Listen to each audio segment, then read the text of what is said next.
Lalu untuk persyaratan ISO TS memang tidak bisa saya kemukakan di sini karena waktu yang sangat terbatas ya. ISO TS itu mencakup apa saja atau ISO 22000 mencakup apa saja itu tidak mungkin saya sampaikan di sini. Tapi yang akan saya sampaikan adalah perubahan terhadap persyaratan additional FSSC yang wajib diterapkan di versi yang baru ya. Persyaratan pertama adalah berkaitan dengan service and purchase material, management of services and purchase materials ya. Perubahannya yang pasti kalau ini mungkin tidak perubahan yang berkaitan dengan external lab ya. External lab yang digunakan entah itu untuk testing, entah itu untuk calibration atau verifikasi itu ya memang tidak secara eksplisit menyatakan harus 17025, tetapi lab tersebut harus participation in proficiency testing program ya. Kalau tidak akreditasi minimal lab tersebut adalah mengikuti proficiency test. Begitu. Kemudian ada persyaratan yang tulisannya merah itu menyatakan bahwa ini kalau kode C, D, I, G, dan K. Nah, tadi yang saya katakan, Bapak Ibu harus tahu dulu perusahaan saya itu masuk kategori yang mana? C K, D K, I K, G, dan K. Karena di dalam persyaratannya seperti itu. Ini berlaku untuk C, ini berlaku untuk D, seperti itu. Makanya cukup tahu adalah di mana Bapak Ibu perusahaan itu bisnis prosesnya masuk kategori yang mana. Ya. Nah, persyaratan tambahannya adalah harus ada SOP lah ya, SOP atau tata cara kerja yang mengatur procurement in emergency situation. Maksudnya begini, ini mengadaptasi kondisi di mana COVID saat ini. COVID saat ini itu ada di beberapa perusahaan mengalami shortage supply. Artinya misalnya, yang biasanya supply ke kita raw material, ternyata perusahaannya tutup.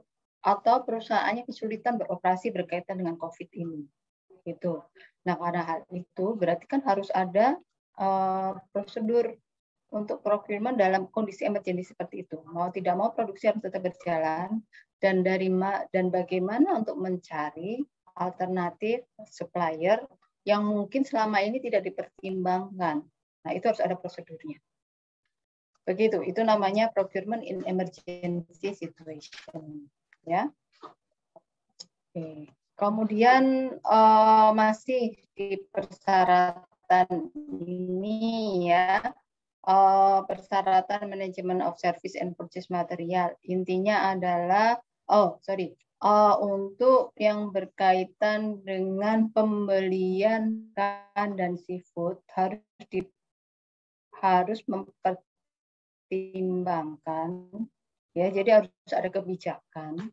Pembelian bahan-bahan ini mempertimbangkan adanya peraturan prohibited substances ya, karena ada bagian-bagian dari tanaman tertentu misalnya yang tidak boleh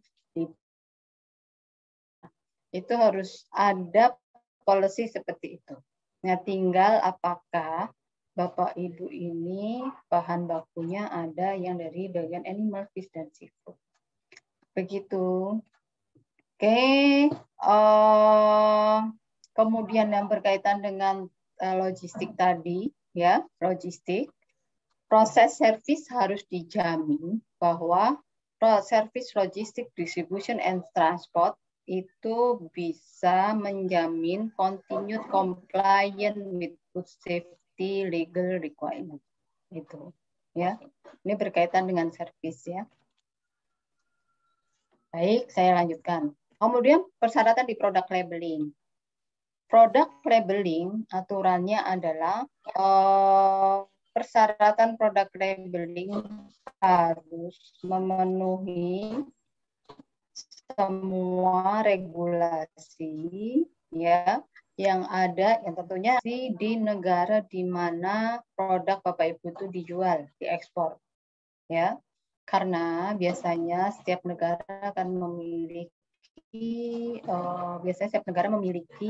specific regulation berkaitan labeling. Contoh saja ya, contoh halal harus muncul di depan, atau halal tidak boleh di depan tapi tulisan halal di belakang, di sebelah mana. Itu contoh regulasi untuk labeling.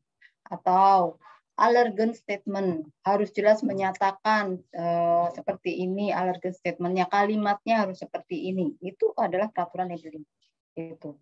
Nah, Bapak Ibu perlu memahami peraturan labeling di negara yang menjadi tujuan ekspor. Gitu. Kalau di Indonesia aturannya sudah jelas kan dari BPOM-nya ya untuk labeling ini ya. Itu. Kemudian saya lanjutkan untuk food defense ya. Persyaratannya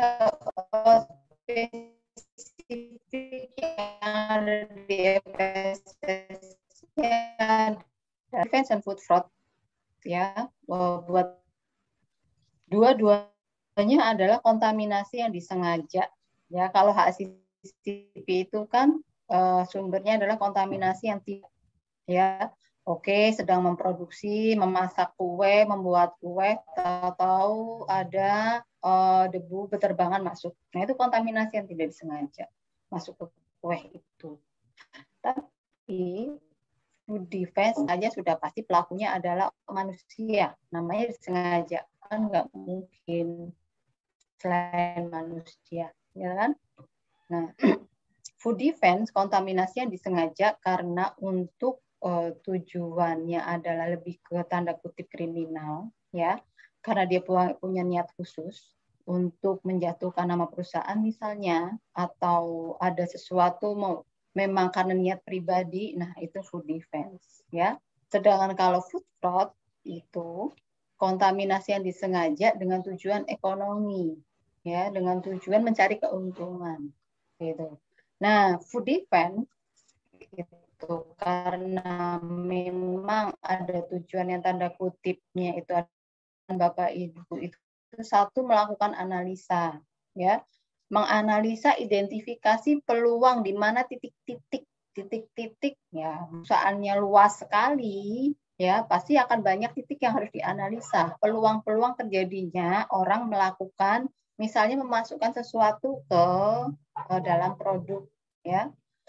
Boleh dipercaya atau tidak, ini pun terjadi di suatu perusahaan. Contoh misalnya ya, ada sedikit metal piece dimasukkan ke dalam produk ya, itu kan sudah mencemari nama baik ya kan. Nah, itu yang berbahaya. Tapi ada juga contoh yang tidak berbahaya, misalnya ya dimasuk barang, misalnya sandal yang kotor dimasukkan ke dalam bag, itu terjadi gitu, tidak membahayakan secara langsung tetapi tetap menjelekkan, menurunkan nama baiknya perusahaan. Nah, itu food defense, motivasinya seperti itu. Atau contoh lagi tidak langsung ke produk, bisa melakukan suatu kesengajaan terhadap mesin, misalnya boilernya atau terhadap suplai airnya. Ya, itu juga food defense. Nah, makanya perusahaan wajib menganalisis menjadi potensi untuk baik orang internal maupun eksternal itu melakukan sesuatu terhadap mesin maupun ke produk ya. Dan bagaimana mitigation-nya, mitigation plan-nya, itu food defense. Dan ini persyaratan ini dibandingkan FSSI sebelumnya tidak ada perubahan ya. Buat Bapak Ibu yang sudah menerapkan, ini tidak ada relatif, tidak ada perubahan di clause ini. Begitu juga dengan food fraud ya. Nah, tadi saya katakan bedanya. Food fraud adalah ya kontaminasi yang disengaja tetapi dengan tujuan ekonomi. Misalnya Bapak Ibu membeli suatu beras gitu untuk bahan baku ya, berasnya misalnya ingin yang grade-nya apa gitu, grade A. Nah, dia dengan mudah mencampur karena mungkin tidak bisa dicek secara visual kurang lebih sama, dicampur antara grade A dengan grade B supaya tapi dijual dengan harga grade A. Nah, itu adalah contoh food fraud. Ya, tidak membahayakan tetapi memberikan keuntungan. Ya, kontaminasi yang disengaja juga. Nah, itu food fraud. Lalu misalnya tepung, ya kan? Tepung supaya kelihatan tepungnya kan kuning, supaya nah ini contoh food fraud yang sedikit membahayakan. Udah diberi supaya tinggi sekali ya. Nah itu kan berarti ada campuran bahan kimianya. Nah itu food fraud yang bisa membahayakan. Dan tujuan dia sebetulnya tidak membahayakan, tujuannya aspek keuntungan ekonomi. Jadi, tim food safety harus melakukan analisa dari setiap bahan baku, potensinya, fraudulennya, dicurangi dari segi apa, ya? Misalnya liquid, ya, liquid, bahan baku liquid. Nah, mungkin bisa saja dicampur dengan sesuatu yang tadi saya katakan, campur dengan air kah, dengan apa, tapi dia jual dengan menyampaikan, kadar kemurniannya tetap 99%. Tapi sebetulnya dia sudah campur. Nah, itu food fraud. Nah, bagaimana mitigation untuk semua peluang food fraud ini? Gitu ya, itu food fraud. Dan untuk klausul food fraud, untuk versi yang baru tidak banyak perubahan. Ya. Oke. Logo. Ada persyaratan di FSSI berkaitan penggunaan logo, memang tidak sering diperhatikan, bukan tidak diaudit. Tapi sebagai auditor, kita wajib mengaudit ini. Misalnya Bapak Ibu menggunakan logo FSSI itu bagaimana, apakah mengikuti aturan atau tidak. Begitu. Dan ini sudah pernah kami selaku FSSI auditor juga menemukan penyimpangan penggunaan logo. Ya. Itu. Jadi ada aturannya. Logo FSSI itu boleh digunakan di mana, terus hanya boleh di website, hanya boleh di misalnya letterhead, di yang sering saya temukan saat ini adalah di email, karena sekarang kita banyak komunikasi melalui email, atau pada saat misalnya customer, nah itu bisa dicantumkan di situ, itu boleh. Jadi pada saat seperti tadi di QS menampilkan filmnya, nah bisa saja itu boleh itu. Jadi lebih ke promotional material, tapi tidak boleh di produk atau packaging, begitu. Ya, ini kami audit juga. Ini tidak banyak perubahan.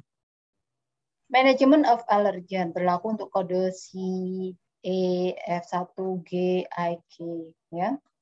Jadi Bapak Ibu perlu tahu ya di proses Bapak Ibu, satu, adakah bahan baku yang berpotensi mengandung alergen, ya. Nah, kemudian kalau bagaimana kontrolnya terhadap bahan baku tersebut, termasuk suppliernya tentunya ya, berkaitan dengan material alergen yang disuplai. Lalu berikutnya, jadi pertama harus ada list identifikasinya dulu, itu alergen potensinya apa saja ya. Terus bagaimana handle terhadap suppliernya. Kemudian karena bahan baku itu digunakan di proses, bagaimana manajemennya, ya, kontrolnya supaya tidak cross kontaminasi dengan yang non alergen. Nah, itu manajemen of allergen, ya. Kontrolnya bagaimana? Terus lalu perlu tahu juga apakah perlu dicantumkan di label, gitu, ya. Itu tergantung regulasi, ya. Itu manajemen of allergen. Ini tidak banyak perubahan dibandingkan versi sebelumnya dengan yang sekarang. Gitu. Environmental monitoring untuk kategori C, I, dan K ya. Ini yang sering banyak saya pada saat terutama awal-awal perusahaan menerapkan sertifikasi FSSI sering banyak salah persepsi gitu. Yang dipersepsikan oleh perusahaan seringnya environmental monitoring itu lebih seperti ke kontrol lingkungan yang seperti limbah ya, kebisingan ya, debu, bukan itu ya. Yang dimaksudkan ini buat Bapak Ibu terutama yang baru mau menerapkan, sorry saya geser komputer saya supaya nyaman. Yang dimaksudkan environment monitoring itu adalah bagaimana kontrol terhadap potensi kontaminasi silang yang berasal dari lingkungan. Yang berasal dari lingkungan itu tentunya udara, ya. Pekerja itu dimasukkan ya di kategori lingkungan lah karena modal mandir dan dia pegang makanan, dia pegang bahan ya. Tentunya lagi pasti itu adalah equipment ya. Alat bantu itu contoh nih, habis nimbang diletakkan di baskom. Ya, itu alat bantu ya. Skupnya alat bantu, wadahnya alat bantu ya. Nah, itu. Kemudian peluang kontaminasi dari air karena mungkin prosesnya membutuhkan tambahan air. Kemudian peluang kontaminasi udara tadi sudah saya sebutkan ya. Peluang kontaminasi dari ruang proses. Ruang proses itu dimaksudkan begini, lantai yang kotor ya, dinding. Nah, itu environmental monitoring. Jadi program mengontrol ya potensi kontaminasi silang yang berasal dari lingkungan di mana produk atau bahan tersebut diproses. Begitu. Jadi bukan yang kebisingan, limbah dan sebagainya itu bukan. Itu yang sering pada saat di audit itu yang disajikan dan itu tidak menjawab persyaratannya FSSC, ya. Nah, itu bisa dilakukan yang tadi saya sebutkan tadi. Kontrolnya bagaimana? Ya banyak. Kalau dari air berarti tes air.